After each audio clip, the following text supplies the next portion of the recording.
The Jake Asman Show will begin shortly. Thanks to all these great Patreon members who help support the show. Get your super chats ready. Jake will be here in just a moment.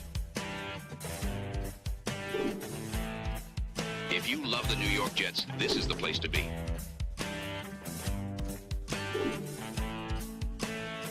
And now, the Jake Asman Show. Winners and losers. Which Jets players on the roster benefited the most? Which Jets players benefited the least from the 2025 NFL Draft? Nick Faria will join us in his weekly spot. It's the Jake Asman Show. Let's hit it and get it started. Man, our Jets are primed to win another offseason, baby. I got just the guy to get us going tonight.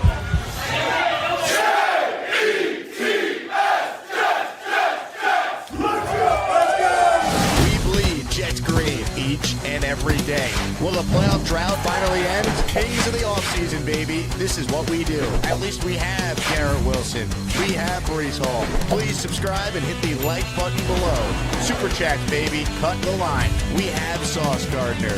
We have Quentin Williams. Prepare to be underdogs. Now it's time to talk all things New York Jets. It's the Jake Asman Show. Here we go. Here on a Football Friday. Welcome in, everybody. Click the like button and make sure you are subscribed to the channel. We're going to try something brand new during the show today. For this show and this show only, you have a chance to win a signed Sauce Gardner jersey. The jersey you see on the screen is the jersey you have a chance to win. Every super chat, $10 or more, and every gifted membership goes towards this one prize raffle that will take place during this show. So it is a Football Friday. I know it's only May 2nd, but try and do something fun for the hardcore Jet fans who are still tuning into a football show on May 2nd. We're going to tally up all the entries, spin the wheel for one winner at the end of the show. So spread the word. One show, this show you're watching live, your chance to win a signed Sauce Gardner jersey. Right now, though, time for our weekly visit with Jets beat reporter for now JetsXFactor.com and, of course, the JetX app. Nick Faria joins us now. Nick, happy Friday, my friend. Happy Friday, Jake. Great to be back on. Always a pleasure. So we got a ton to talk about. I do want to start, though, with some audio to kind of get us going here. So I give full credit to Rich Cimini for this topic idea. I was listening to his Flight Deck podcast, and Rich came on with us earlier in the week, Jet fans, so check that out. Check out Wednesday's first show if you want to hear Cimini's full thoughts on the draft. But one of the segments Rich did on his podcast was he talked about the winners and losers from the Jets draft, but with the angle being people who benefited the most from players already on the roster or coaches and players who benefited the least based on the picks the Jets made over the weekend. So I have a short clip here. Here are the winners, according to Rich. I want to know if you agree or disagree, and then we could give our own as well. The big winners, Justin Fields. Like I said, Jets didn't draft a quarterback. They are all in with Fields, and for their sake, you hope it works out, but he is the guy. Offensive line coach Steve Hayden, a winner. Got to be a happy guy. He's walking into a great situation. He's got 3 number 1 picks on his line, and that includes Armand Membu. He's also got AVT and Olu Fashanu. So what more could you want for an offensive line coach? So Steve Hayden is a big winner. Another winner, Leonard Taylor III. And you're thinking, why would I pick a bottom of the roster guy? Well, the Jets did not draft a defensive tackle. There were 30 drafted across the league. The Jets did not draft one, despite what I feel is a need there. They signed 3 low-cost free agents, none of whom really are that impressive on paper. So a guy like Leonard Taylor, who flashed a little bit last year as an undrafted rookie, really has a great opportunity to compete and perhaps win a starting job. Another winner, or two, let's group these guys together. Adrian Martinez and Brady Cook. They're fighting for the number 3 quarterback job, if there is a number 3 quarterback job. But certainly a practice squad position. Martinez was on the practice squad last year. He showed in the preseason that he's very, very mobile. So that's a plus for him. I don't know much about Brady Cook. He played a lot of ball at Missouri. Frankly, his numbers weren't all that impressive, but he's going to come in with a chance to stick around on the practice squad. Okay, so some interesting stuff from Rich there. So once again, it's winners and losers, not the individual draft picks, but essentially who benefited the most from the Jets draft. Do you agree with the first winner there, Justin Fields, quarterback, New York Jets? Oh, yeah, 100%. I mean, you don't take a quarterback, whether it's in the third, fourth, or fifth round. You don't go after Shedeur Sanders. If they had drafted Shedeur, that was going to be the conversation. It would be, oh, is there a quarterback controversy coming in New York this offseason? That's not going to happen anymore. This is Justin Fields' team. This is going to be an offense predicated on his skill set, so completely agree with Rich there. And kind of pretty much the whole list except for one. Okay. What didn't you agree with there? The Leonard Taylor one. I am a firm believer that just because they didn't take a defensive tackle in the draft does not mean that they are going to address the position at some point over the next 4 months, particularly towards the end of training camp. Now, cut down day, usually you see a lot of great players. I wrote an article about this on Jets X Factor this week, but you look at what every team goes through. When you have a very deep roster for some of these other teams, look at Kansas City, Philadelphia, Detroit, you're going to have to cut some really good players. The Jets kind of experienced that a couple of years ago when they had to release Jason Pinnock, who ended up going to the Giants and ended up having a pretty good 2-year run with the G-Men. So there's going to be defensive tackles that are going to be on the open market eventually, whether it's in August, whether it's in June, July, it doesn't matter. There's going to be available players there. And if the Jets are not completely sold on Leonard Taylor, on Nandi, or all these other guys, then you could very well see the team look to address the position before the start of the regular season.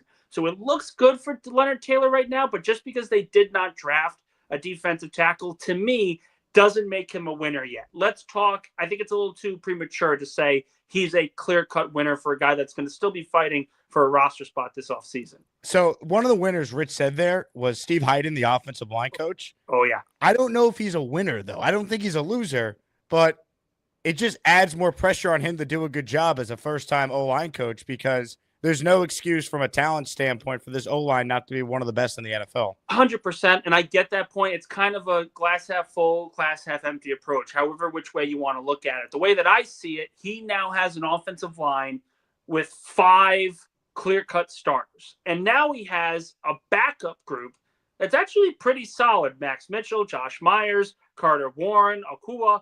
I completely butchered his name. Okorafor, excuse me.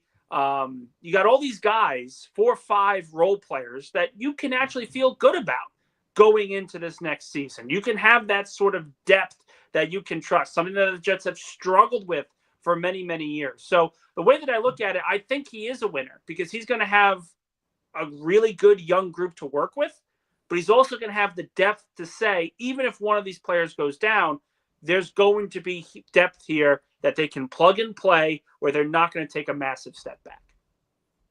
Comments, questions, your super chats will cut the line. So if you have anything for Nick to answer, make sure you write it in. If you tuned in late, once again, trying something new on a Football Friday here. We're trying to manifest a Football Friday for everyone out there. At the end of this show, I'm giving away a signed, authenticated black Sauce Gardner jersey. If you want in, gift a membership and it counts for a 1 prize raffle at the end of the show. Kyle Clifton, $10 super chat in the raffle for 2. Michael Duramo, 5 memberships gifted in the raffle for 5.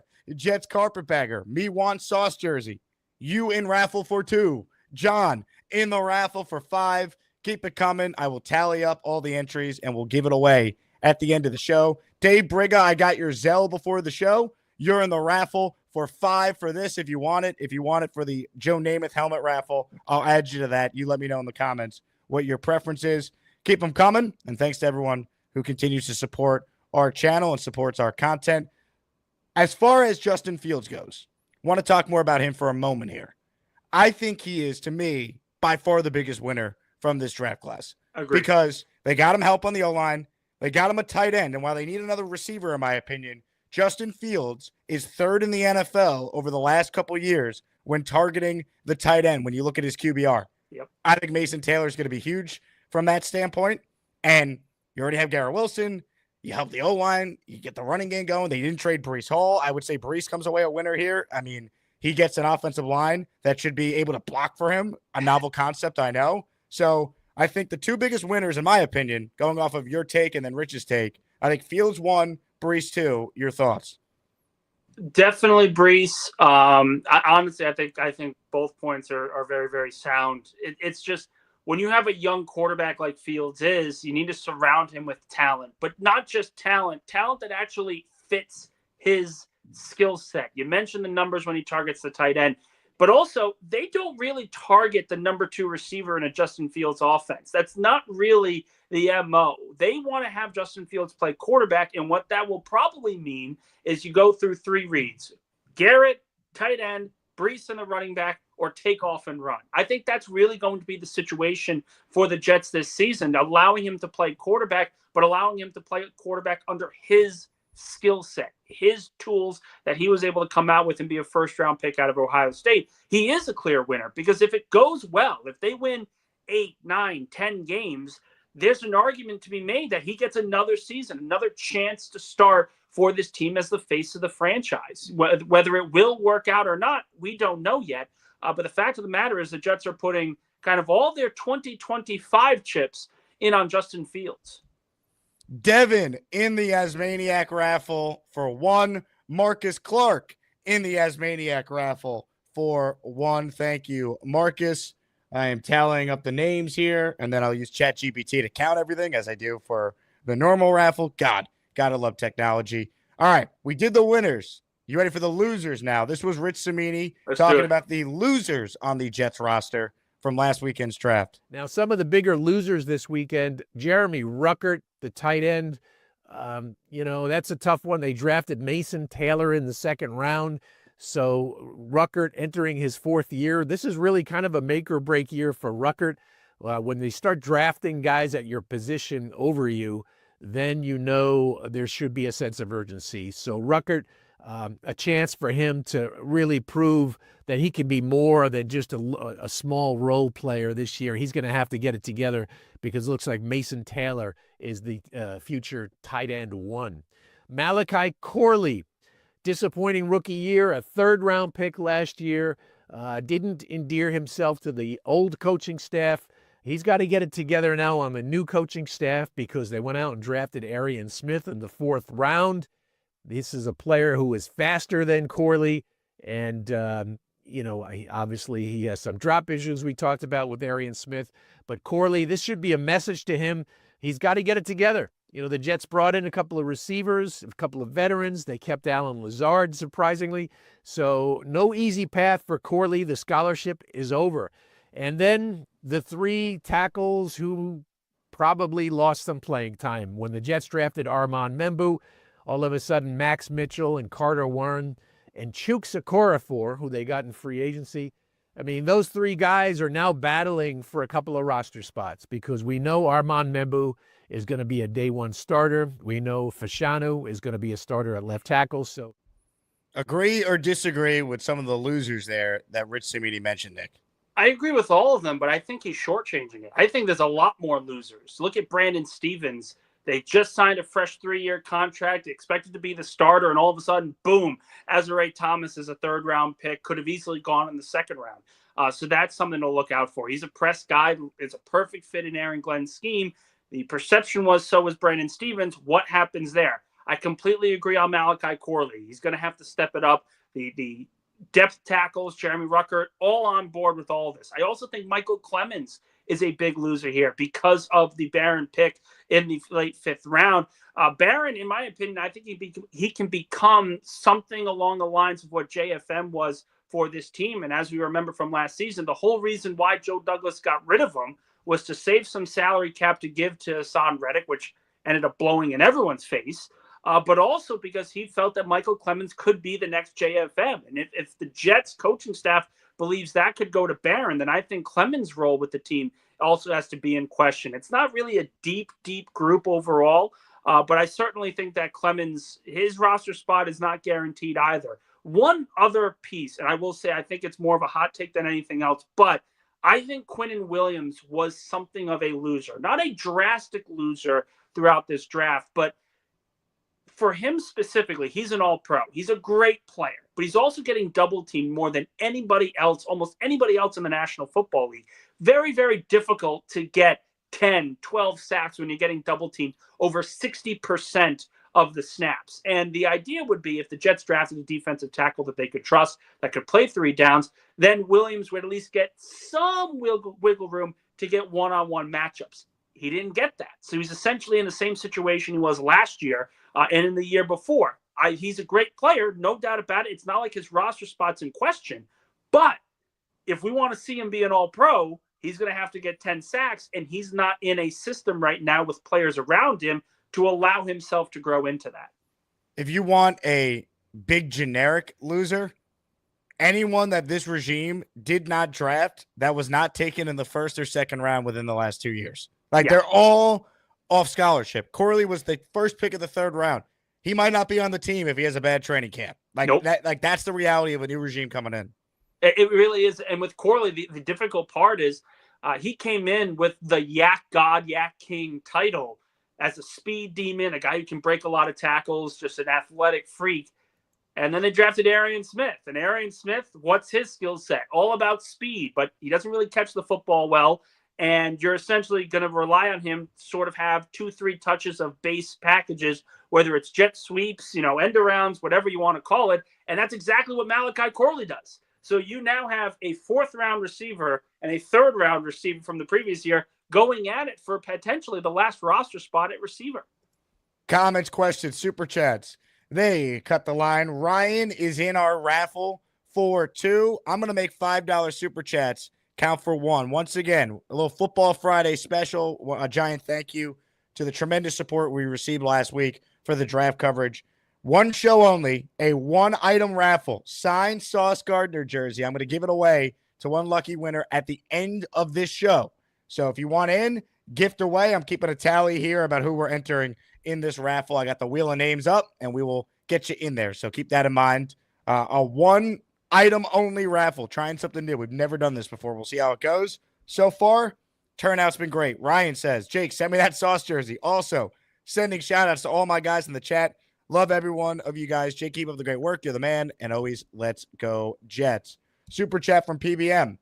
He's in the raffle for 5 with this. Thank you, Mike. Is Corley a certified bust, or is there any hope of anything? Let's effing go Knicks, baby. Put me in the raffle for some of the secret sauce. Also think AZ Thomas wins cornerback 2, and Stiggers gets CB4 or 5. All right, let's start with the first aspect of Mike's super chat here. Is there hope for Malachi Corley in your mind, Nick? There is hope. And also I want to come out and say, once you get into the 3rd rounds, the 3rd through 7, you're not a bust. It just doesn't work out. A bust are for first and 2nd round players that the team is relying on. Now, the Jets, the previous regime was very, very high on Malachi Corley, but they still took him at the beginning of the 3rd round. That's a drop-off. That's an obvious drop-off. The overall salary is a drop-off. It's not like they're paying him $7 million a year, $10 million a year to play the position. So I want to be clear with how we distinguish certain draft picks. A 3rd-round pick, in my opinion, can't be a bust because those are really the coin flips. If you get a great player there, it's awesome. If you miss, it's not the biggest whiff on the planet. The bigger whiffs come if you get 1st and 2nd round players that are not able to produce right away. And that's where Mason Taylor and Armand Membu are going to be under a lot of pressure because they're going to need to produce right away. And if they do, the Jets are going to come away looking at this draft class in a very positive light. Point 2. Let's go Knicks. Your what thoughts? A game, man. What a game. I don't feel good about that series against Boston. It's just the matchup itself.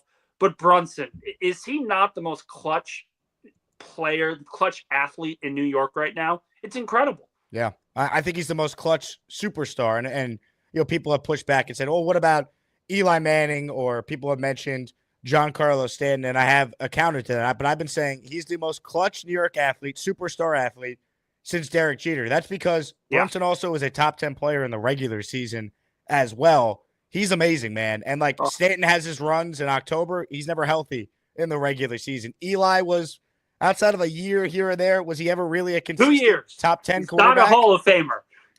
So I think he is a Hall of Famer, but I'm not going to argue with you as far as the regular season goes. He's a career 500 quarterback in the regular season. No, 100%. And the other thing is, if you look at those two playoff runs, they're obviously great, but the defense also played a key part in it. Every other year, you could say, man, Eli had a horrible playoff game. 2 losses to Philadelphia, 1 against the backup. Look at the Packers loss. That was atrocious. I mean, he has a lot of playoff welts on his resume, just as bad.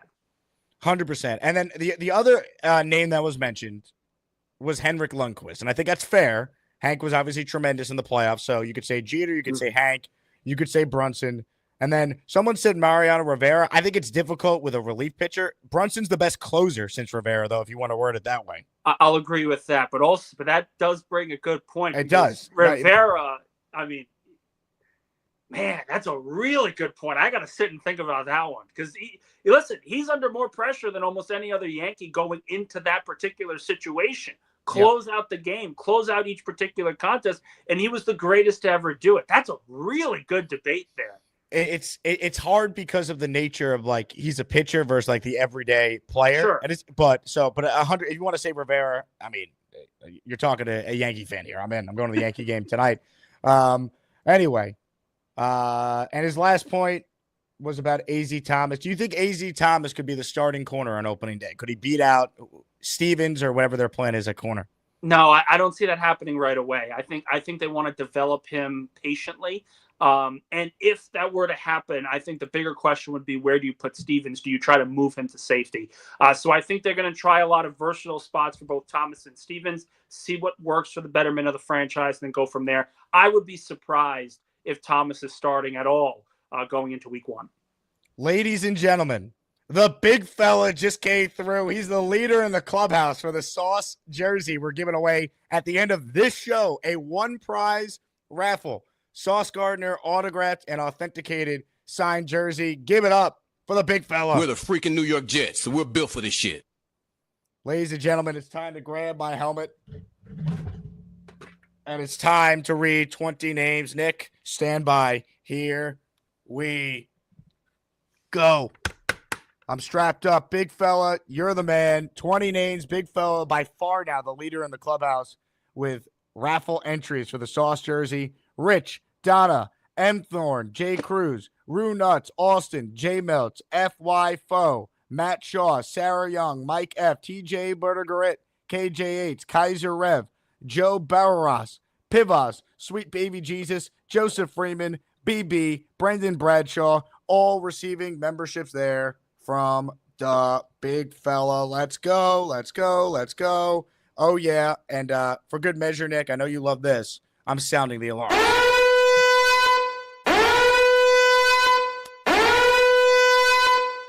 Okay. On that note, big fella, thank you. I'll make sure we get you in for 20. Kyle Clifton in the raffle for 2. He super chat says, wide receiver room is so thin, Corley might stick on talent alone. It's thin, but again, I want to preface this by saying it's not as thin as people realize, because wide receiver 2, 3, and 4, they're not going to be focal points in this offense. It's kind of very similar to what the Philadelphia Eagles run on offense. Philadelphia has a wide receiver 3 in Jahan Dotson. He had maybe 20 targets all year last year because the offense was A.J. Brown, Devontae Smith, Saquon, Dallas Goedert. And that was it. Those 4. And those were the reads for Jalen Hurts. Those 4, and then take off and run. That's a very similar situation to what the Jets are going to be building right now with Justin Fields, because you have Garrett Wilson, you have Mason Taylor, you have Breece Hall. Those are 3 quality weapons. Now, if a number 2 wide receiver were to come up and be part of this conversation, that's fantastic, but that's not going to be the focal point of the offense. The focal point of the offense is getting Garrett Wilson open, getting targets for Mason Taylor, and getting anything close to competency with the wide receiver 2 and wide receiver 3 spots. That's where I think people are worrying too much about this, because it's just not going to matter as much as people want it to. It's a fair point. I do think that if Corley goes out there and he doesn't show anything, they're not just going to keep him, because he offers no special teams value. So I can't really find a spot for him if, Smith, let's say, comes in as the gunner. Like, where are you putting Corley? I mean, he could be a returner, but we didn't really see him in that situation. They didn't really give him that shot last year to at least try it out. So it's a hard spot for him because he's going to have to show that he can produce on special teams first and foremost. And Arian Smith has that experience. Corley really doesn't.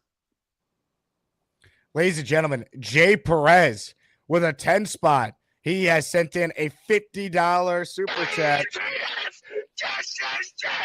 For those of you tuning in, at the end of this show, we're giving away a signed Sauce Gardner jersey. We've never done a raffle of people just watching the show live. Trying something new. The feedback so far has been great. So we'll give away a signed Sauce jersey at the end of this show. Super chat here from Dylan, who says, I see 3.5 starters by 2026, maybe sooner. I need that Fields helmet for the backdrop. All right, Dylan, I'll tell you what. I'll enter you in the Fields helmet raffle that we're going to do next week, not in the Sauce raffle, if you want me to. Just confirm in the comments. Either way, Nick, what's your take on Dylan's opinion here that there could be 3.5 starters by 2026? I think that's very fair and a clear expectation because if Malachi Moore produces, there's your third starter right away, and that would be a great steal for where the Jets got him because he's a quality starter right now at safety to begin with. I really like the Taylor pick. I really like the Membu pick.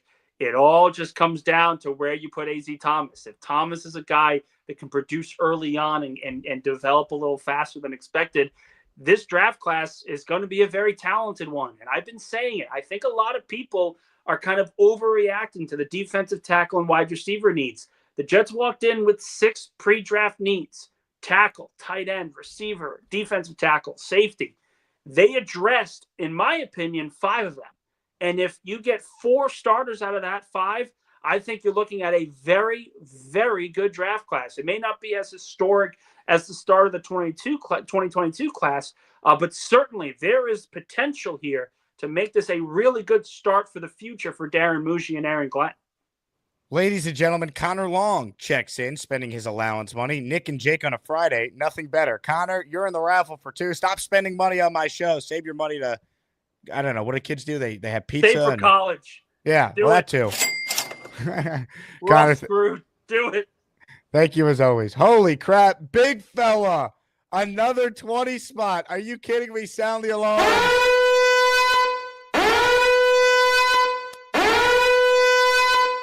Oh my goodness. Of all the dramatic things I've ever seen, another 20 chances for a big fella to win the raffle. It's raining memberships. I can't find my umbrella. I'm getting drenched. I found it. Here we go. All right, 20 names to read off. Right now, if Big Fella doesn't win, it is a massive upset. The likes of maybe the Knicks beating Boston in the second round. Go Knicks. Mr. Weed, AA Ron Messed Up, Roger Anthony, Kickin' Pickles, RP in Connecticut, Robert Verady, Beastbreaker, Fears Little Joey. Little Joey's coming for you, Beast. John, Steven Rodina, E-Rock Polk, KB, Bishop Judas, Joel Dario, Hector NYC. Oh my goodness, is it the return of Bobby Beasley? Jem Y, Mike Kopp, Matt Bumrado, all receiving channel memberships. Doc Avac, another name, squeaking in there. Unreal. All right, thank you very much to the big fellow. Comments, questions, super chats. Ryan says, give me 1 entry plus a helmet talk on today's show. Call in, Ryan, with the helmet on. I got you. Connor Long says, Nick, again, I learned nothing in school. My goodness. I'm a professor in college. That's the first thing I tell all my students. You learn nothing in school, get internships. It's all a ploy. I love it. Oh my God, Bo C, matching big fellas 20. Are you kidding me? Sound the alarm.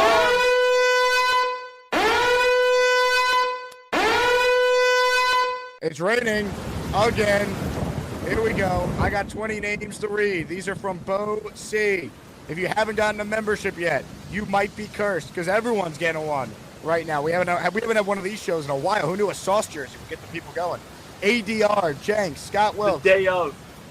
Amazing. I got so many entries to count up here.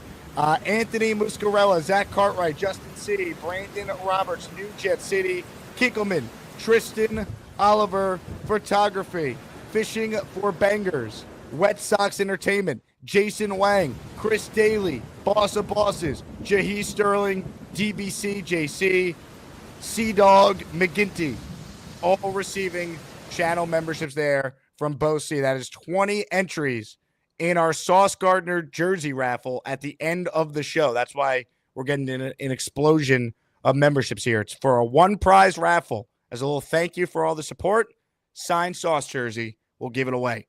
Craig in Australia. Psych, Craig's in New York City right now. I'll be seeing him tomorrow. Pro tip, walk through Times Square smoking a cigar, and no one will hassle you. They'll think you're a local. Worked for me. Have you ever smoked a cigar in Times Square, Nick? I don't do cigars. I'm confused of what he's referencing.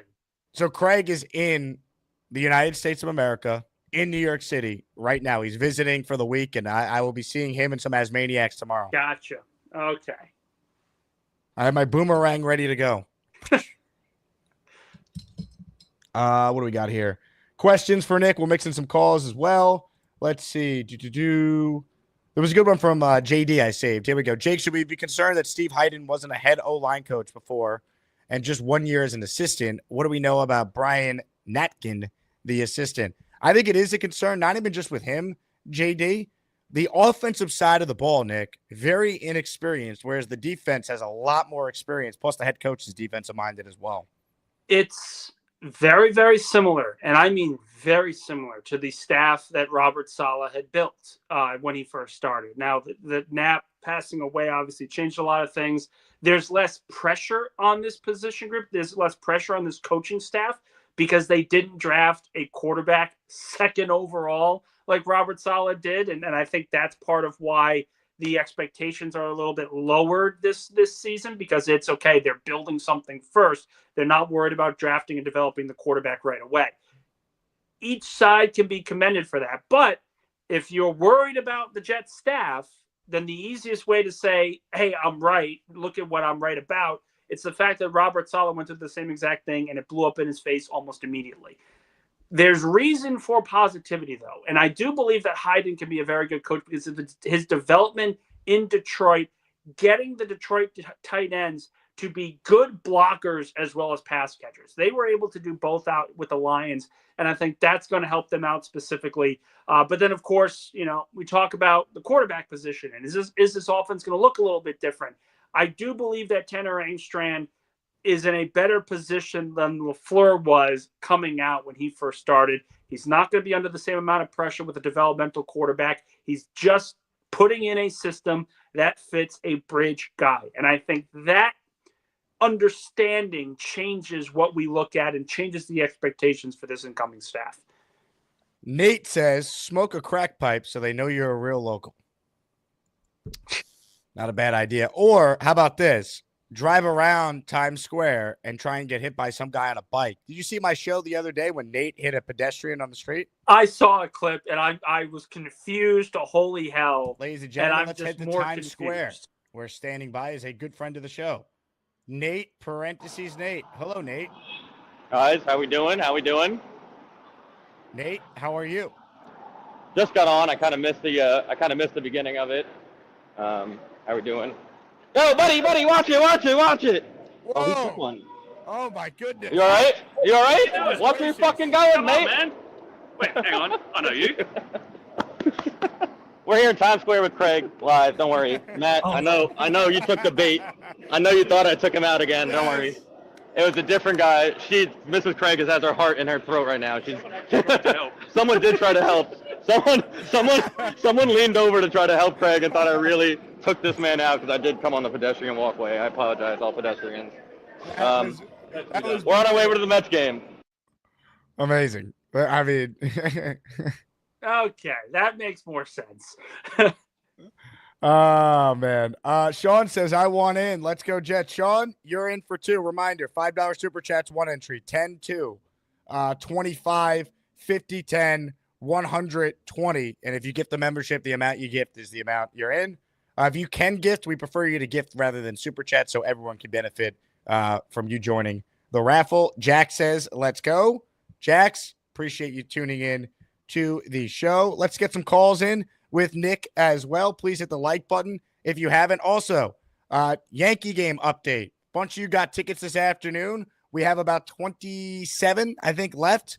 If you want to join us on June 29th, click the link on the Patreon dashboard or in the announcement tab on the Discord. This event is first come, first serve for Patreon people first. If there's any left over on Monday, I will open it up to the general public. Come meet me and the Asmaniacs as we take on Yankee Stadium in late June 29th. It's a Sunday game, 1:30 first pitch against the Sacramento/Oakland/maybe Vegas Athletics. Patreon.com/Jake Asman Show if you want to join the fun. All right, let's get to your calls now, shall we? First up today is Tommy. What's up, Tommy? Jake, Nick, how are you guys? What's up, Tommy? I got so much to say. First of all, let's go, Nick. And Nick, I like everything that you break down, like when it comes down to like football talk. I really like listening to you. Appreciate it. How, as an NFL team, can you really not have a number 2 wide receiver? Like no matter how much you run the ball, Garrett Wilson will get shut down at the number 1. And then you need a number 2 no matter what offense you're running. That's at least what I believe. Tommy, do me a favor. Can you call back in from a different web browser or get on Wi-Fi? Or if you're on Wi-Fi, get off because it's making like a weird crackling noise. But we heard your first point. We did, yeah. Go ahead, Nick. And it's a perfectly fair question because, I mentioned the Eagles comparison, the fact that they don't have a wide receiver 3 or wide receiver 4. They've got one of the best duos in the National Football League, so they don't really have to worry about that. But I also think it's important to remember that this is still a retooling team. Joe Douglas did some good things with the Jets. Robert Saleh did some good things. But in the last couple of years, they really gutted the roster of a lot of great talent. Edge rusher, big problem. Defensive tackle, big problem. The secondaries had to be retooled. There's been a lot of things where they have just whiffed on time and time again. And I think one of those is developing a second receiver for Garrett Wilson. And I think that will come with time. But for the 2025 season, we know that Justin Fields doesn't really focus on the wide receiver 2 position. I think that's why I'm not giving up on the Jets offense, I would say at this point, because he's going to target the tight end position a lot. Stone Smart and Mason Taylor, I think, could be an underrated tight end duo going into the 2025 season. Garrett Wilson's a number 1 wide receiver. They're going to utilize the running backs out of the backfield because all 3 can do really well outside in the receiving game. So when you add all those guys together, you can develop a cohesive offensive scheme that helps. But then it's just asking for competency, whether it's Lazard, Tyler Johnson, Corley, Smith, it doesn't matter. Just get some competence out of the wide receiver 2, wide receiver 3 groups, and you should be able to have a fully functioning offense. The offense that's probably top 16 in the league, depending on where Justin Fields lands. Totally fair. Ladies and gentlemen, Craig from Australia has gifted 5 memberships. Craig, if you win, I don't have to worry about a shipping cost. I'll just give it to you in person tomorrow. He's in our raffle for the signed sauce jersey at the end of the show for 5. Let's see. Chris M, Daryl C, JT, Matt Coy, and Adam Feltz received a membership. Vinny Luciano is in our raffle for 1. He's got a chance to win the signed sauce jersey at the end of the show. Let's go back to Tommy. Hopefully we hear him a little better so we can finish his call. Tommy, you got us? That answers my question. Okay, then. More of your calls right now. Let's see. Who do we have on the line? Oh, I know who we have on the line. Joining us live from the beach is one of the greats.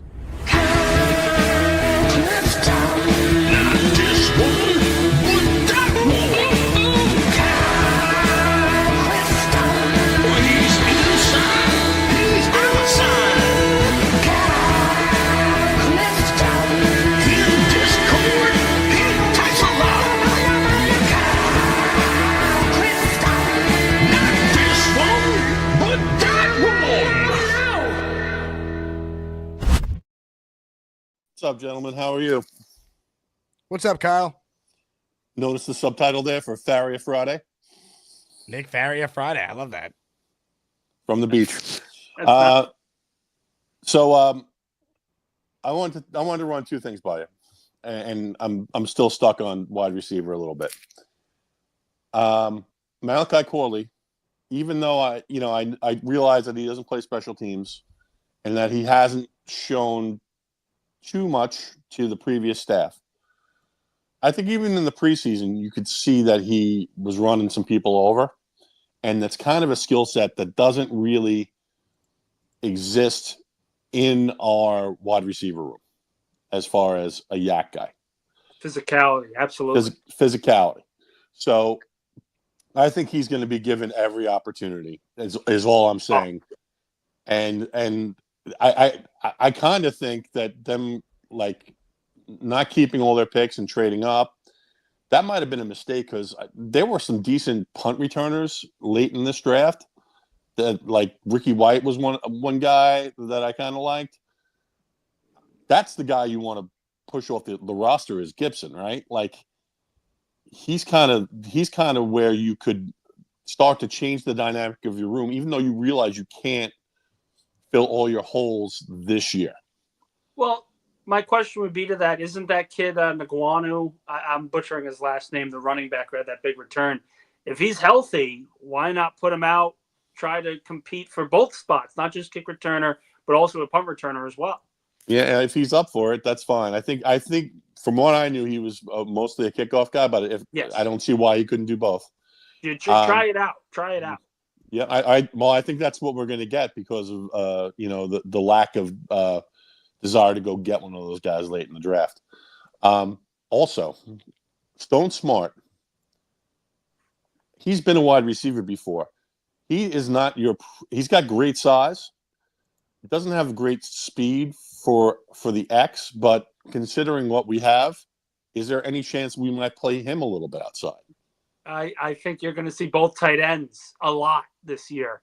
I do think that both are going to have their own semblance of competency. They're going to be given multiple opportunities. I think the Jets offense could very much look Garrett Wilson 1, Taylor and Smart sharing those 2-3 duties, and then Breece Hall is the fourth option. That would not surprise me in the slightest. Because if you look at his efficiency numbers, you're right. He's not that fast, but that's what he's a quintessential tight end.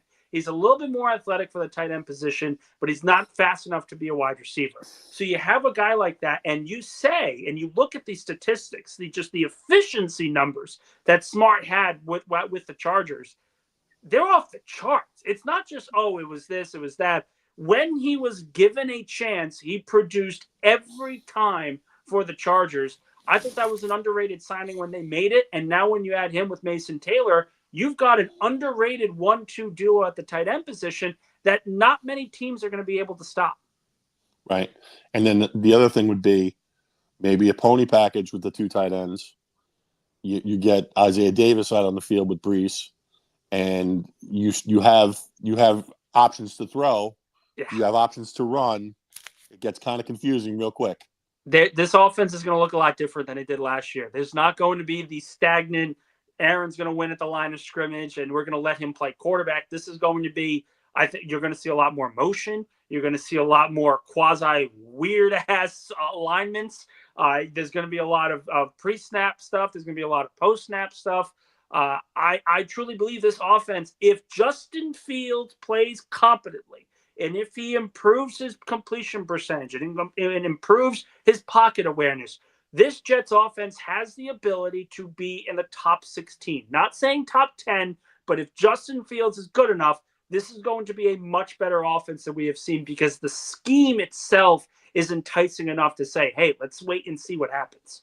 Right. And that's not even mentioning Donovan Edwards, who hopefully will I make a push. That pickup. I love that did too. Man. He was so good at Michigan. Thanks for your time, guys. Have a good weekend. Ladies and gentlemen, give it up for our dear friend, the Kyle Clifton. We're the freaking New York Jets, so we're built for this shit. All right. Keep sending in your super chats / raffle entries for our Sauce jersey. This show only going to be about 90 minutes today, so we're nearing the home stretch here, about 45 minutes in.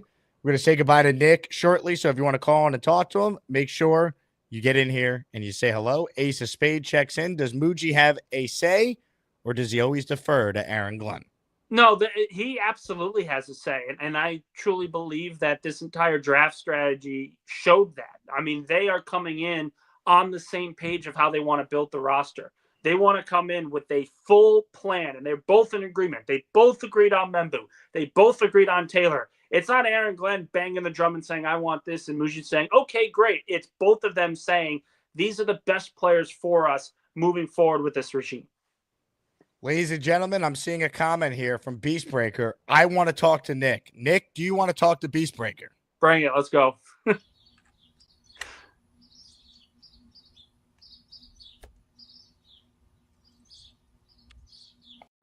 Right now, we're getting some gabagool. If you really want some gabagool, you gotta come get the gabagool. Catch you later. Hey, Nick, how you feeling, Chief? How you doing?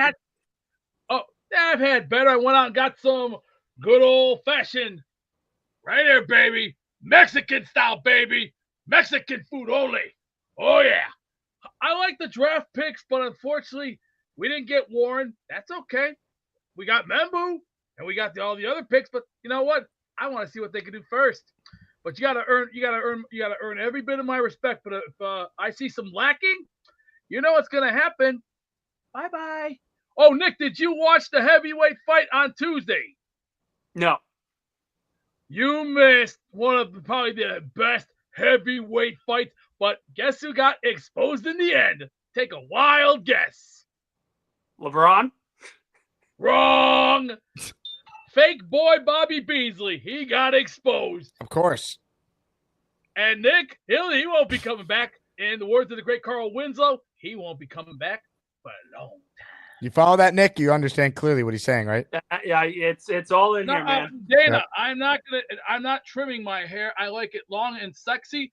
Yeah, and yes, Vinny, Mexican food is the best. I wouldn't touch Chinese food because it's gone. It's gone to me. Chinese is gone. It used to be good when I was a kid, but not anymore. But Nick, what do you see for this year? I'm going to ask you this question. What do you see for the Jets this year? The question is, what do you see? I think from a positive standpoint, if you're looking glass half full, you're looking at 8, 9, 10 wins. That's if Justin Fields produces like he's supposed to, if the defense bounces back, the coaching staff is going to be a lot better with in-game management. That really, really held the team back last year. Glass low, you're looking at 2, 3 wins and the number 1 overall pick. For the AFC East, I kind of see this happening in a weird way. I think they're going to smoke the Patriots and take the Dolphins down. I think if there's going to be a mix between the Bills and the Jets, I think we're going to take one from the Bills and lose one to the Bills because if you watch closely, last year the Bills spanked our asses. You know, the big, they spanked us because we sucked. This year, we don't suck. We stepped our game up a slight bit, and I know I don't want to get too carried away with all this, but I kind of see 11, maybe 12 or 13, but we'll see what happens first. I don't want to jump the rails just yet. We'll see where it's going to go first. Would you silence, or should I do one of these? Your thoughts on his points there, Nick? I think that was the most I've ever heard Beast talk about actual football and like legitimate. And again, he's given his opinion. I can disagree with it. He's there. I think his Chinese take is ridiculous. Chinese food is delicious. Give me some General Tso's white rice every single day of the week. But I mean, that was probably one of the tamer and best Beast calls that I've heard since he's come on. Yeah, I was going to say that's the most I've heard Beast talk about football maybe ever. So I don't know what it is, Nick, but you brought it out of him. Well done. Everyone, we're making progress here. Man with a rake is in our raffle for 1. David Atkins is in our raffle for 1. If you're just tuning in, we are giving away a Sauce jersey live on the air at the end of this show. And for this show only, entries for that raffle are being accepted. I have a tally on my second monitor here, typing up everyone's name, and I'm going to spin the wheel at the end. And someone's going to come away with a signed Sauce jersey at the end of this show. A little Football Friday special here as a thank you for all your support. Kyle Clifton in with a super chat for 2. He's in the raffle with 2 more entries here. Or super chat for 10, 2 raffle entries. Patriots are going to be light years better than recent past. They should. They got a real coach, and their quarterback's in his second year, and they surrounded him with a lot more talent. I loved Drake May coming out of college. I thought he was the best quarterback of that draft class. And he went to the worst situation because New England had nobody. The Commanders had a number one receiver. The Bears had a good collection of weapons. So Williams and Jaden Daniels were able to succeed. But you knew Drake May wasn't going to be that successful going in. But, man, you see the small little spurts of excellence out of May that can get a fan base really excited. I don't know if it's going to happen this year.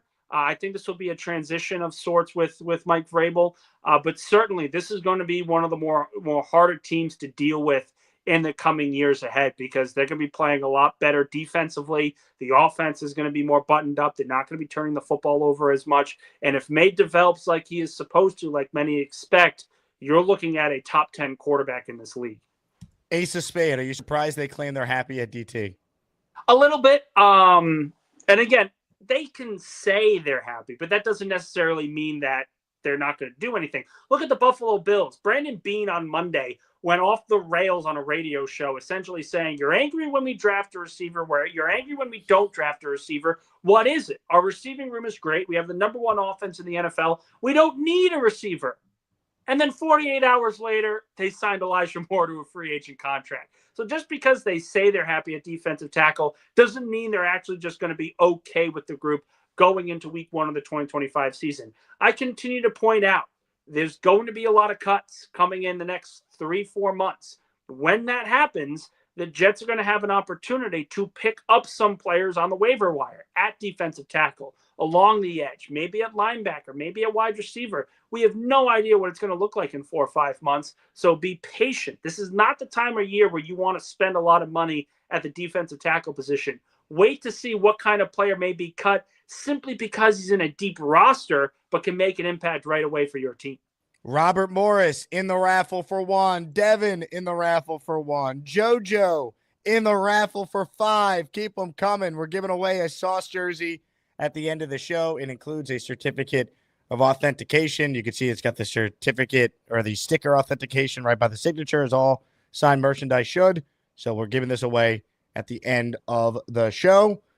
This has been great. We might have to do one-off raffles at least once a week going forward. Thanks to everyone for their support. Chris says, Nick, 3 wins is bat bleep crazy. If 3-14, fire Glenn. Well, no, again, you guys are misinterpreting what I said. I'm saying glass half full, a positive aspect, the highest ceiling, you're probably looking at 8, 9, 10 wins. You're looking at competing for a playoff spot, getting over 500.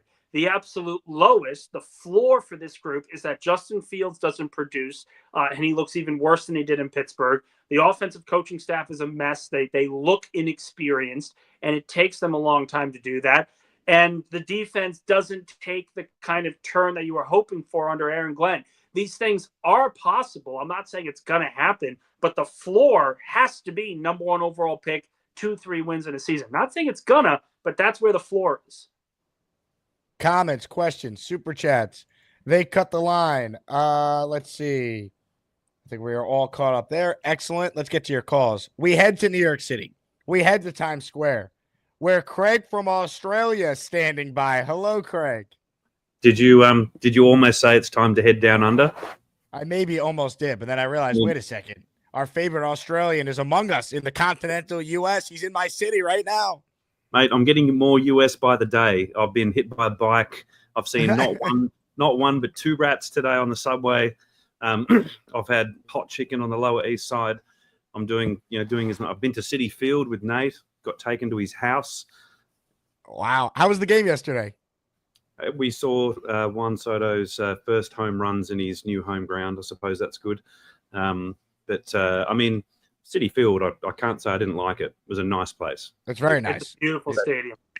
They've done it extremely well. It had a family feel, had a community sort of vibe about it, and it's clearly been put together for the spectators, for the fans. So give it that. But it's not enough. Now, Mrs. Craig did buy a Mets hat, but I allowed it because she just wanted to have a souvenir, from each place that she goes to. So it's okay, but as soon as she walked out of there, it's Yankees all the way. Don't worry. Team with the best record in baseball. Why are we skipping on them all of a sudden? No. It's not the case. Don't worry. It's all safe. She's a true Yankee.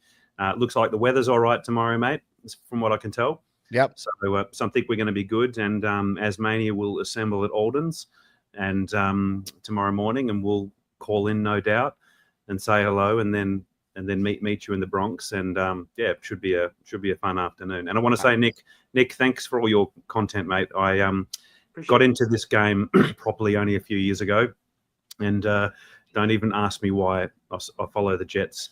It can't be understood, but it's what it is now. And I'll have a lot to learn about the NFL, and I learn it from guests like yourself. So really appreciate you coming on Jake's show and help building his profile and stuff. Oh, he's helping me, man. I ain't helping him with crap. He's the one helping me out. And a bit of symbiosis. It's all it's all good. It's all good. But it's true, Jake. I did smoke a cigar in Times Square today. Oh, my and bad. the weather's amazing. You couldn't have asked for better weather the first couple of days you've been here. Oh, we've got so lucky, especially with the threats of rain and stuff like that. We've been exceedingly lucky, and long may it last. What's on the agenda tonight in New York City?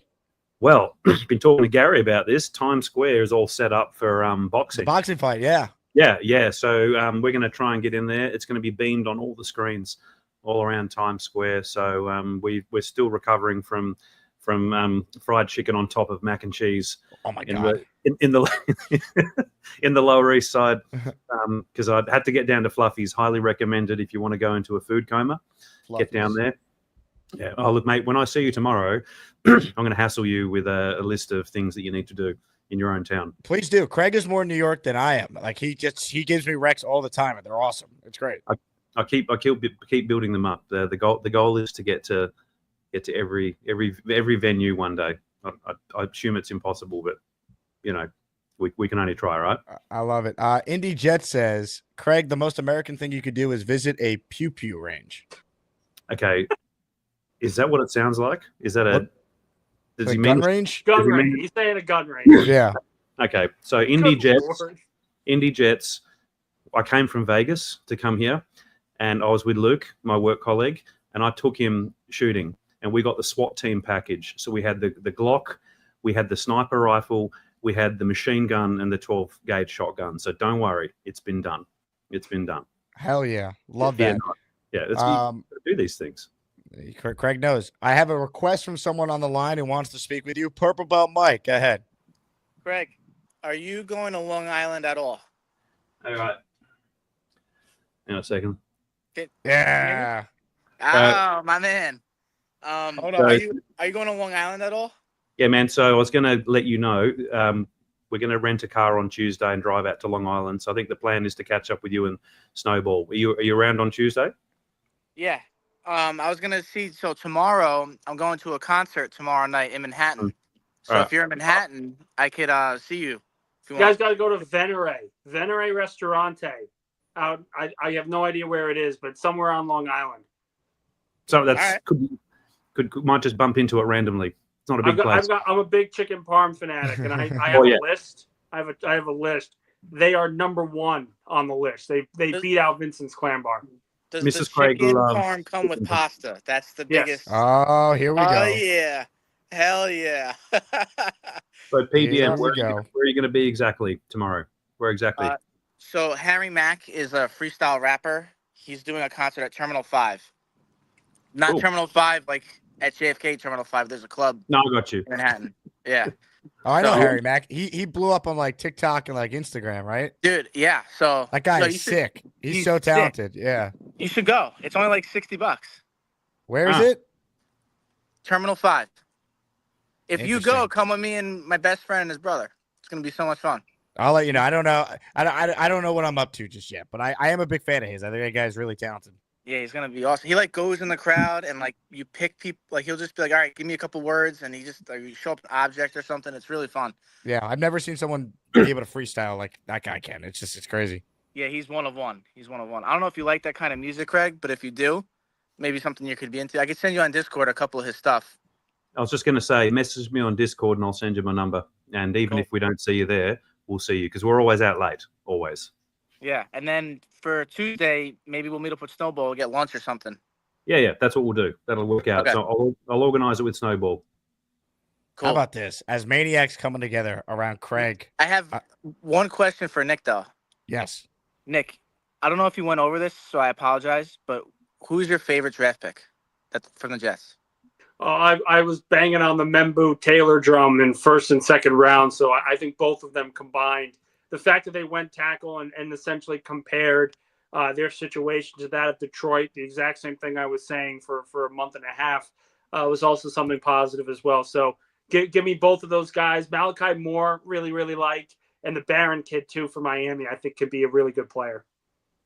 Today, one of my coworkers, big Giant fan, hates the Jets, was telling me, "Oh, Taylor's just going to be Jason Morrow," and I'm like, Well, "Dude, come on, I man." think you need to remind Giants fans that they are in much worse shape. Oh, and yeah. just because they made the playoffs that one time and had a very nice playoff win, that them being the bottom dwellers of the NFC East doesn't really compare well when they're trying to talk shit to the Jets. So that would be my take. Yeah, I basically said the same thing to him, and he said 4 Super Bowls. I had nothing to say. I'm like, well, shit. Again, got me on that, but- if your Super Bowls come and you celebrate it, of course, and you can talk, and that's all well and good.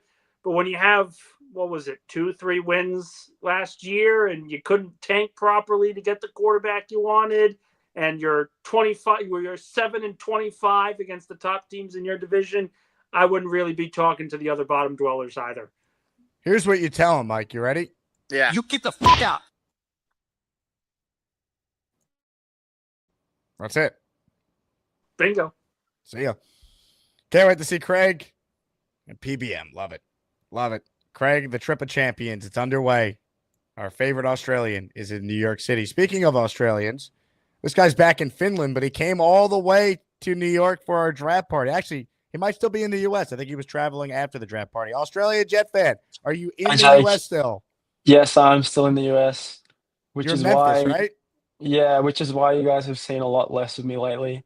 If I was still in Finland, I'd probably be back to calling in on every show because, in Finland, because we're like at 7 hours ahead of New York, and mostly at night. Not that I do much during the day, but here I've been, out a lot, so I haven't had as much opportunity to call into the show. How's the U.S. treating you?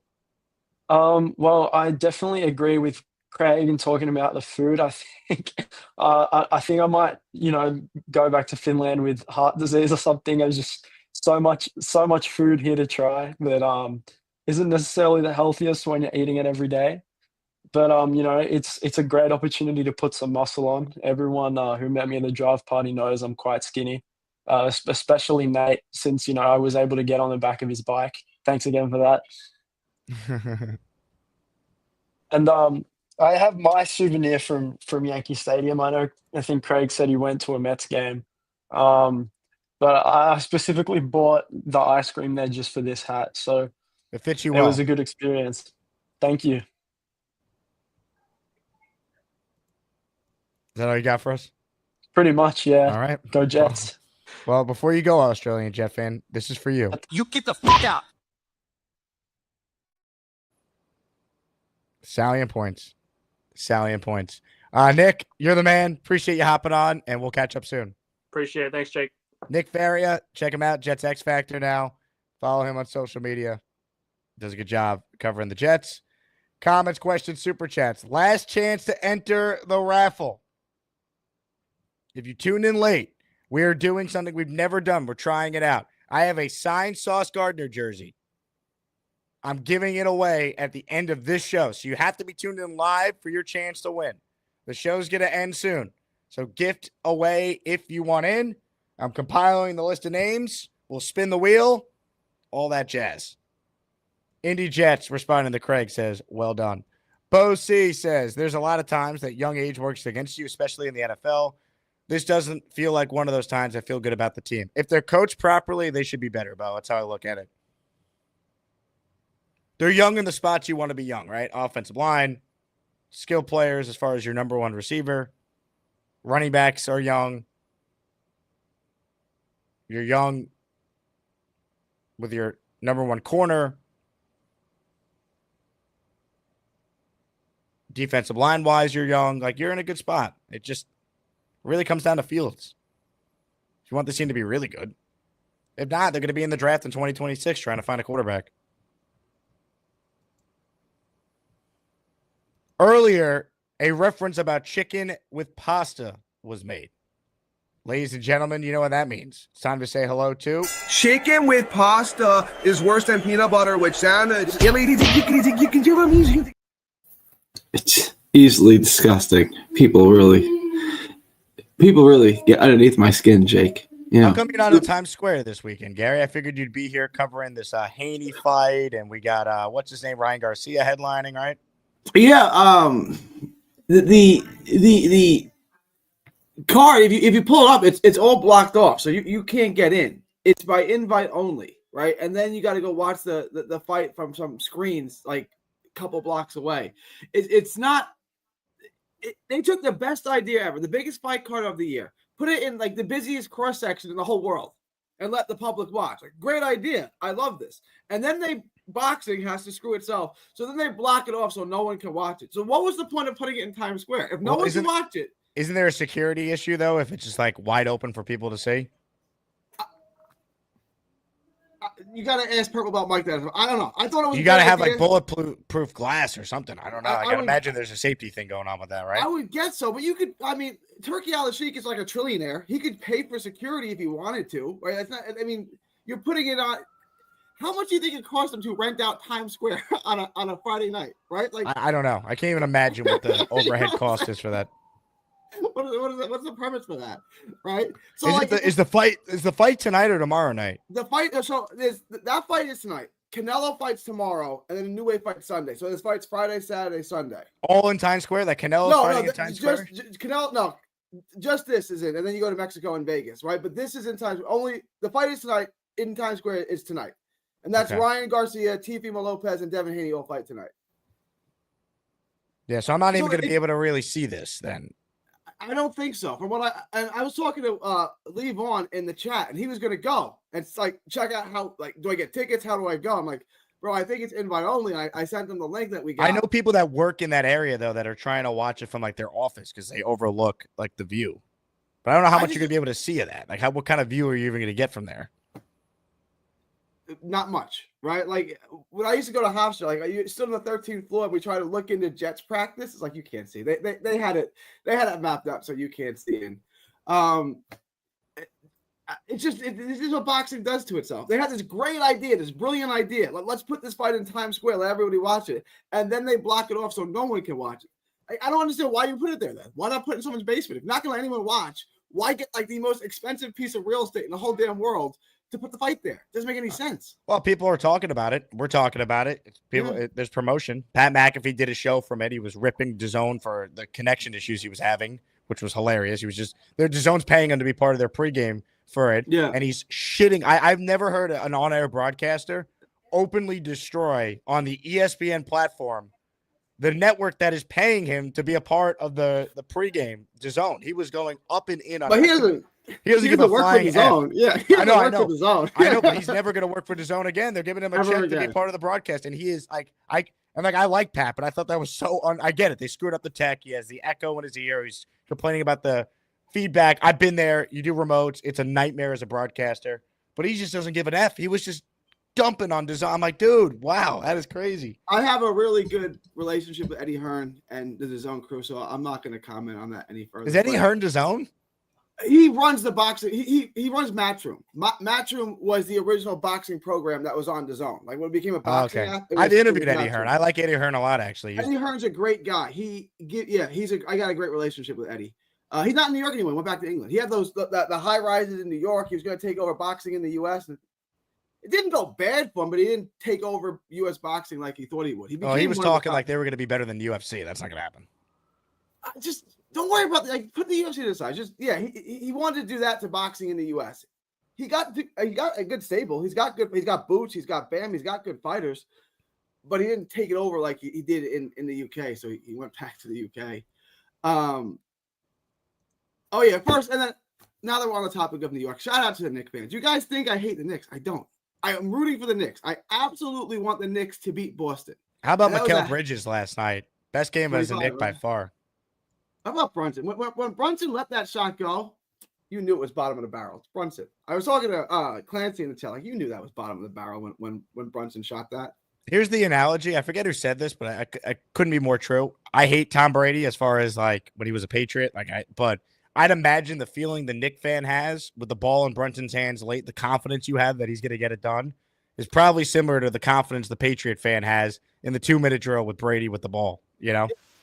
He scored 40 again on an off night. Like, he is one of the best postseason players in basketball. Like, he really is. It's like him and Joker are the best postseason players. He didn't even have a shot going for him, and he still dropped 40 and hit that. Like, once he On shot a great defender who had played really well against him in that game. It was like 1 of 6 against him till that 3. You knew that was going in. It's just like really under. Yeah, I get he's like 6'2". You know, he doesn't look like much, right? Like, he doesn't have blazing speed. He doesn't have a great 3 ball. That's He's not why. like a great shooter. He doesn't look like much, but he just And he keeps doesn't have the getting it done. personality of like Anthony Edwards. But Yeah. he is. I mean, he is as clutch as any superstar in any sport right now, and he's the most clutch athlete in New York sports. I said since Jeter. We were talking about Mariano. Lundqvist was brought up. I mean, it's amazing. If they, I don't think they're going to beat Boston. I hope the Knicks can win a couple games and make it interesting, but it won't be because of him. I'll tell you that much. Yeah, I'm not a Knicks hater. I'm a Yankees hater. I'm not a Knicks hater. I hope the Knicks beat Boston. My dad's a big Knicks fan. I said his health's not great. He's not dying anytime soon, but his health's not great. This is kind of like the last chance for him to get one the next year or two. I hope he gets it. I'm not hating on the Knicks like I hate on the Yankees. But you're hating on the idea of chicken with pasta. I hate on that idea. That's disgusting. Like those two things don't go together. I will root against that as hard as I root against the Yankees. The reason I hope why Craig has some great chicken parm while he's here. He just laughs in your face. I hope he doesn't go to some fine restaurant and order chicken parm. I really hope that. What about veal parm? Does veal go with pasta? Veal goes a lot better. It's red meat. I like veal a lot. So you would do veal parm with a little spicy rigatoni? Veal parm is better than chicken parm, but I like veal so much I don't want to cover it with sauce. Veal parm is fine, right? Like, red meat goes better with pasta than chicken does, which doesn't go with it at all. Hold on 1 second. I have no patience for stupidity today. There's a comment that immediately needs to be addressed. We have a code red high alert. Hold on. I'm going to try something brand new here, but it's not working. Hold on. Stand by. A comment, just unacceptable. There is like, it's one thing to joke around on the show, but when you cross the line like this, I'm not going to stand for it. The community's not going to stand for it.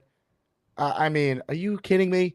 Comment here from Allen. Brunson versus Celtics will prove that he's not elite. You think Jalen Brunson is not an elite NBA player, Allen? Goodbye. Now look what you've done, Allen.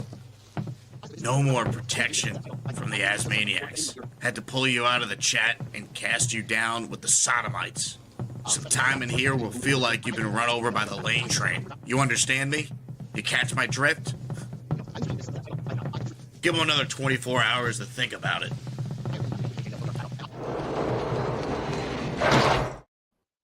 Not an elite player. Are you out of your mind? That can't be serious. No He's one's a saying he's top the best 10 player player. in the NBA. He's proven to be a top 10 player in the NBA. In the playoffs, he's regular a top season. 3 player. He really is like a top 3 player. Like, it's Giannis, Joker, and he's a better postseason player than Ant. I'm not saying he's better than Ant through 82 games in the postseason, but he keeps scoring 40. I've had this argument with about Shea and about Ant. He keeps scoring 40 and keeps hitting game-winning shots. Like, what more do you want him to do? Like, he leads the NBA first all time since they kept keeping track of the stat 28 years ago in fourth quarter scoring in the postseason. I don't know what more he could possibly do. I don't think the Knicks are going to beat the Celtics. I'm rooting for them. I don't think they're going to beat the Celtics either. I think the champions are going to be the Celtics and the Thunder. I've said that all season. I have said that as well. But I just hope the Brunson- Knicks could win one of the first two to at least get it back to the Garden 1-1 and give yourself a chance. That's what you're trying to do. What is Celtics 5, Celtics 6? How many games? I would, if I had to guess, I'd say Celtics 5, and I'm hoping the Knicks can win a couple games to get it to game 6, and then you take your chance. You never know if there's an injury, and all you need to do is be in it tight in the fourth quarter, and you feel like you got a chance because Brunson is unbelievable in these spots. Brunson, yeah, and the Celtics are banged up. Like they're not 100%. They are. They're not healthy. 100% healthy. And like from a talent standpoint, like 5-on-5, like the Knicks have just as much talent. Now the Celtics, there's a reason why they haven't been to a game 6 in the last 2 years. They've dominated teams. They're a great team, but you take your chance. It's a rough road. I truly believe that you have to go through the two best teams of basketball to get to the finals in the East. I know the West is way deeper, but like the Celtics and the Cavs are something else. And the Cavs, the Knicks don't match up good with the Cavs. Are all that height. The Knicks don't match up well with the Cavs. But I'm rooting for the Knicks. I hope the Knicks win a championship. And you should be fine, right? You should win a championship. You have Mikal Bridges. You should be good. If he plays like he did last night, their odds increase. He played well. I don't hate Bridges. I just think you gave up too much to get him. I don't think you had to give up 6 draft picks to get him. But it was four picks and 1 pick swap. It was 5 in a swap. It was 5 first round 5 picks in a swap. Yeah. That may have been too much. That's all I ever said. I said Bridges is good. I said he fits a role nicely on your team, and it probably was. But you know what? If they flip Bridges this offseason for Durant, and that makes him better, or they do something else, there's ways around it. You don't want to go down that route with Durant, do you? Go get another super. Go try Giannis. Try Morant. Nah, Ja doesn't make sense. How are you getting Giannis? Giannis is allegedly rumored. Giannis is on the trade market. I understand, but what assets do the Knicks have to be able to get Giannis? This is what we talked about. You guys can say no. You can OG. Brunson's untouchable. No, Brunson's not. OG and Bridges, and then the rest of the picks that you got. The salaries match.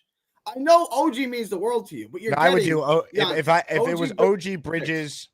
Yeah, I mean, I don't know. Why salaries match? The Bucks would be foolish to do that. They should trade Giannis for a war chest of picks and completely reset if they're going to blow it up because they have no picks.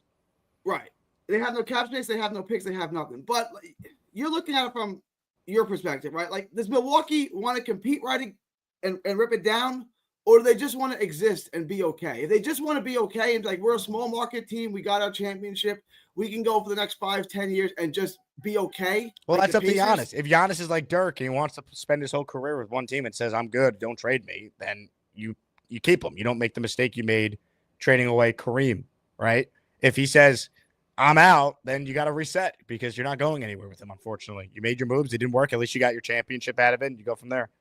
How about Zion? Any interest in that? No. Imagine him in New York. He'll eat his way out of the league. He was in New Orleans. Like the food in New York and New Orleans are two best. He'll be hanging out with Craig on the Lower East Side at Fluffy's.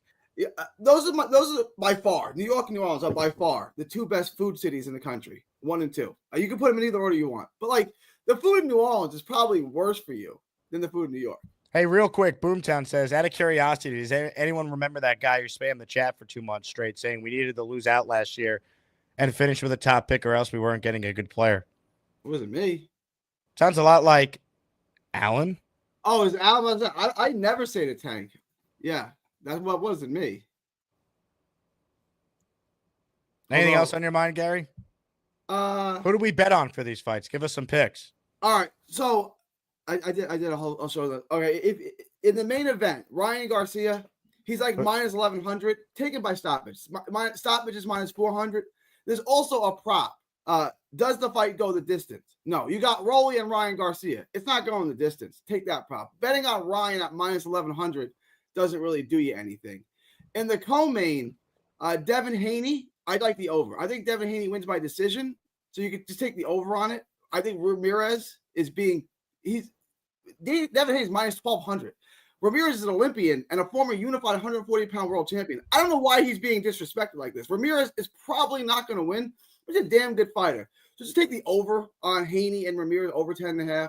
And then in the Teo fight, I like the upset. I was talking to Lee Van about this in your chat. I like Barbosa to pull the upset. If you don't want to go all the way in on that, just take the over on that fight too, or take it to go the distance. When is Teo fighting? Is that tomorrow? No, Teo. That's tonight. Lopez. That's all 3 are tonight. Yeah, it's the best card of the year. Wow. So Teo's fighting tonight, Haney's fighting tonight, and Garcia are all fighting tonight. That is a really good card. I thought Teo was later this weekend. Teo's wife and my wife actually work together. What does Bobby Midnight think about this? We know he has an affinity for your wife. Yeah. I don't know.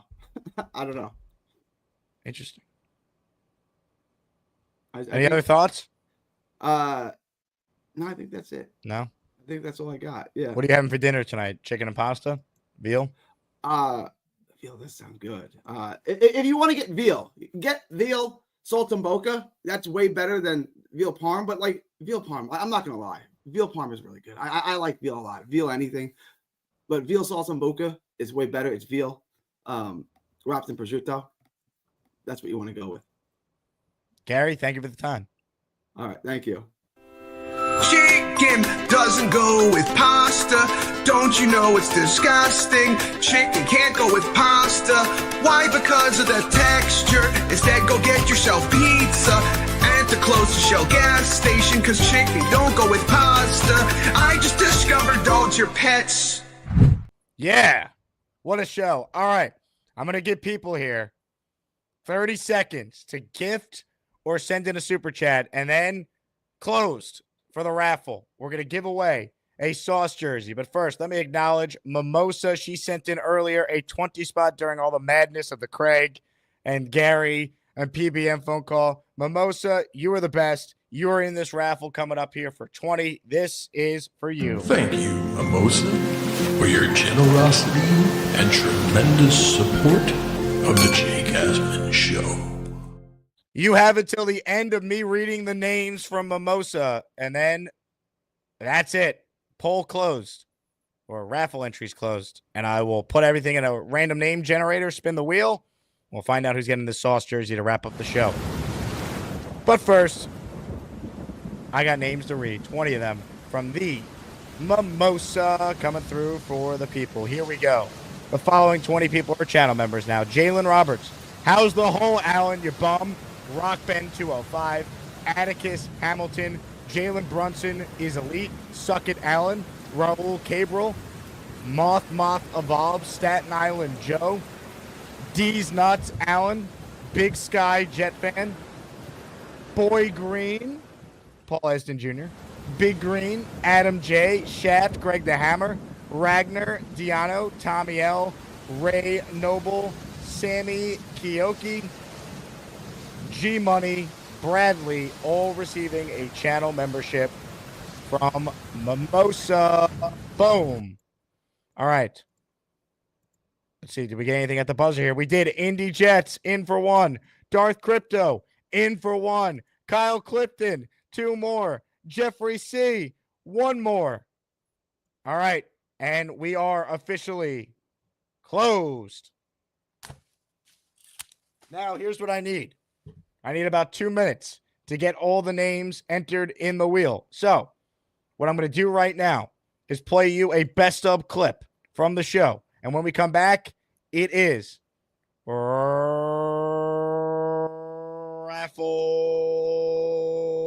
time. Dun, dun, dun. Why don't we do this? Here's Gator McCluskey's first ever call into this show. Let's go to Gator. He's up next on our program now. Gator, you're on the Jake Asman Show. What's going on? I can't take it anymore, Jake. You got to talk me off the ledge, man. Look, I took a Funko Pop, and I adjusted them, and I put a Jets thing on there of Aaron Rodgers. I'm losing my mind, man. I can't take it anymore. Got to sign the guy. I'm gonna pass. I'm gonna pass out, Bill. He's got the jersey and everything. Should I stick around, Gator, or are you just going to chill out there on the floor? I don't know, man.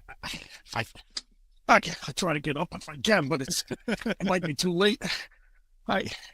Look, call the day right here. I bought this thing, right? I bought this jersey.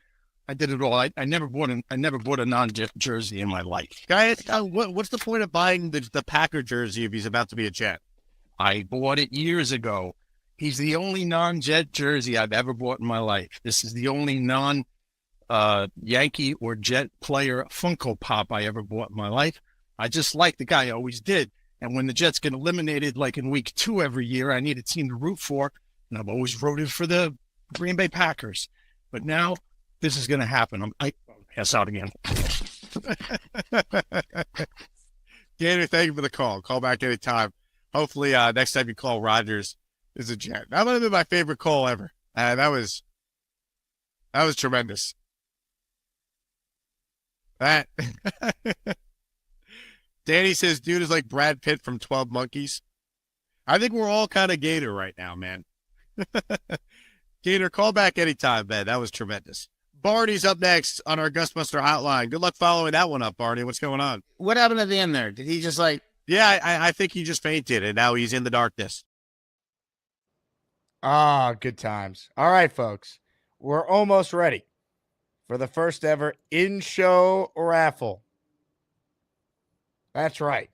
We've never done this before. I have the names.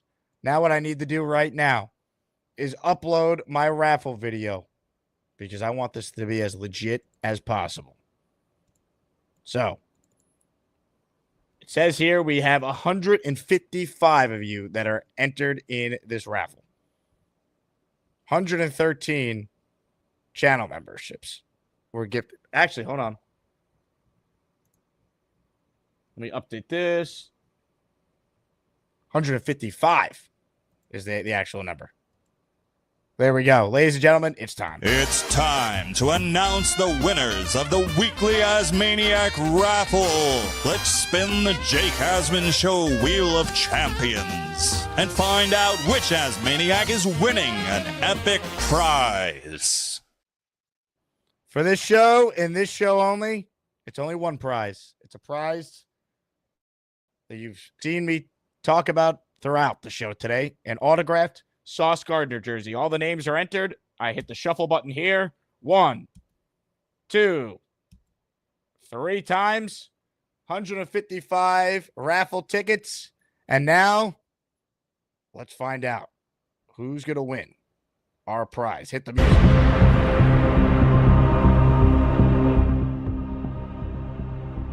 The winner is, we find out together. The wheel's being spun right now. One prize and one prize only. The Sauce Gardner signed jersey goes to listener, the big fella. Congratulations to the big fella. Give it up for our guy, TBF. Hell yeah, big fella. You are the man. You won the signed Aaron Glenn photo earlier in the week. And now the big fella's coming away with an autographed Sauce Gardner jersey. Thank you to everyone who participated. We'll do more of these. This was fun. Got a bunch of memberships and super chats. But congrats to the big fella. He's in the chat. His comment, F yeah. Hit the like button if you haven't. Again, I appreciate all of you for your support. My name is Jake Asman. I am planning on most likely doing a Saturday AM show tomorrow before I go to the Yankees game with Craig. I'm actually headed to the Yankees game with some friends of mine right now. So, go Knicks. Appreciate all of you. JETS, Jets, Jets, Jets. And I will end the show with a moment. If you saw it live, you'll never forget. A moment so great, it's been archived for future Asmaniacs to consume again and again and again. Ladies and gentlemen, I present to you the great Gary versus Big Fella. Congrats again, Big Fella. Sauce jerseys coming your way. Go Jets. Have a good weekend, everyone. We'll talk to you soon. And I just saw a big fella's tweet. So I'm 5'11", 180 pounds, and I wear a large. And you're telling me he's got me by 100 pounds, and he only wears an extra large? Gary, what do you care about what the fuck I'm wearing, bro? I'm gonna look. I'm a man of logic and reason. I'm 5'11", 180. I wear a large. You're 6'5". Why does this guy care about what I'm wearing? It makes no sense. Why do you care? Why You do ever you watch care? Curb Your Enthusiasm and someone says something like suspicious to Larry to kind of give him that look like, okay. How is this suspicious, bro? What are you talking about? 280. That's a big fella. Dude, if I wore a 2X, it would be baggy on me because my body is different. Okay, not everybody's built the same. I understand, but if you're 6'4", 280, that ain't all in your legs, bro. 6'4", 280 is a big boy. I don't know why you give a shit what I look like. You got me a little upset right now, man. I don't know. I didn't mean to get you upset, big fella. Gary, why do you make fun of Big Fella and his shirt? Maybe you're a weird person, a weird guy. A wiggle, beagle, beagle, deagle, deagle, beagle, deagle, deagle.